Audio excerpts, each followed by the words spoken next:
Ugboro ne ka ibutegoro ọrịa ọtanga. Ebutegokwa m o. Aka na akọ. Ebutere m data mee fụ mgbe a na-akọ ebe Vivian na-akọ m ikpu ma zacha na-apụcha ma abụ.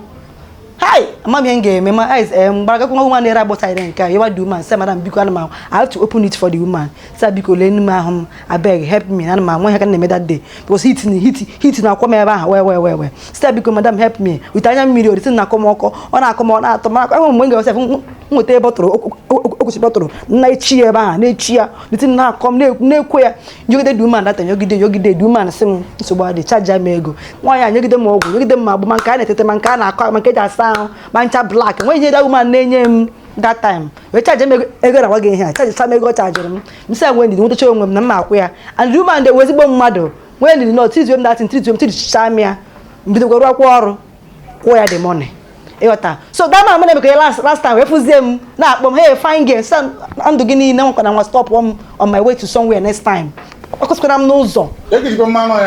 ama m na ya nwa ka na-emekọ ihe last time na ya the last person m na-emekọrọ ihe biri m that thing which chọrọ ịnwụ spend ego spend ogo wekọkọta tegide broku ekogide m onye mkpọrọ kọrọgbago ka m na-anwụ mgbe aga m anwụzikwa ọzọ ha obi adịsikwe n'azụ kịta